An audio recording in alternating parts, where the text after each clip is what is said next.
I don't know, there's a psychological term for this, and it escapes my memory at the moment, but where there's a massive real threat that you can't deal with, so you scurry off and deal with imaginary threats to make yourself feel in control. That kind of feels like what we're watching.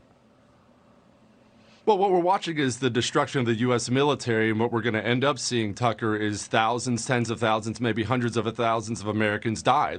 Those are the stakes of the game we're playing here. We don't need a military that's woman-friendly. We don't need a military that's gay-friendly, with all due respect to the Air Force. We need a military that's flat-out hostile. We need a military full of Type A men who want to sit on a throne of Chinese skulls. But on a different issue, Congress, President Biden has said the U.S. military believes a Taiwan visit by the House Speaker Nancy Pelosi is, quote, not a good idea right now. You sit on the Armed Services Committee. Should she call off this possible trip to Taiwan? No, she should not. I respect Speaker Pelosi. I mean, we're not going to let the Chinese Communist Party dictate where the Speaker of the House should go. Taiwan is an economic partner with us.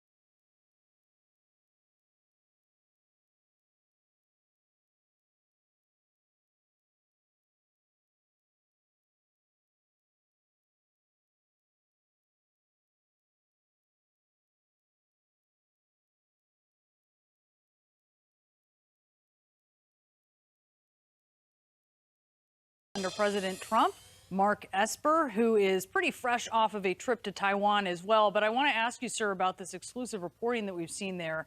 Has China effectively built a network of Trojan horses using telecom in the U.S. as you see it? Well, good morning. It's fair to say that China's espionage in the United States is rampant. It's in infrastructure around the country, and as FBI Director Chris Wray has said, he's opening up a counter-espionage investigation nearly every 12 hours. We've known about this for years. It's a threat to our country. It's a threat to our position in the world, and that's why, we've gone aggressively against China across the board. Look, they have a strategic plan to displace the United States as the leading country in the world. Yeah, so what message does it send if we allow China to dictate the travel of the woman who's third in line for the presidency? What message does that send to them?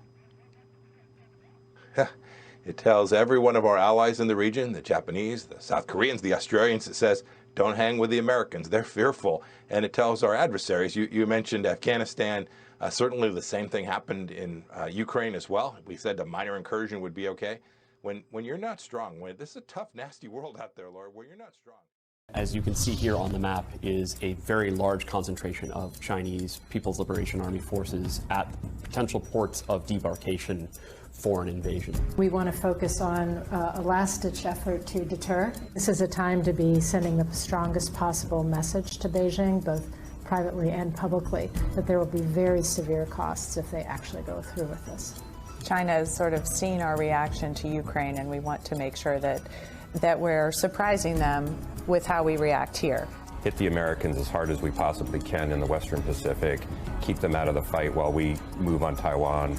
I would support an early knockout punch against Guam. I think we start very forcefully with a missile bombardment on Taiwan. I think we want to bring their military to their knees. All right, Stacey, high level here. What just happened with Move 1? China's invaded Taiwan. It began by attacking Taiwan's outlying islands near the mainland. Then it followed it with a large air and missile strike on Taiwan and on U.S. bases in Japan and on U.S. bases in Guam and the Northern Marianas. In response to that, the United States followed up with bomber attacks on on Chinese ships in port, and there was an air battle over Taiwan where American aircraft flying from the Philippines came in and engaged in combat with Chinese aircraft that were trying to bomb Taiwan. So after move one, can you assess which team is winning? I think it's a stalemate right now. China has strategically blundered by pulling Japan in, and the United States is still well positioned to defend, but China also has a lot of its assets left and has a lot of power that it can. In the councils of government, we must guard against the acquisition of unwarranted influence, whether sought or unsought, by the military-industrial complex. The potential for the disastrous rise of misplaced power exists and will persist. We must never let the weight of this combination endanger our liberties or democratic processes. We should take nothing for granted.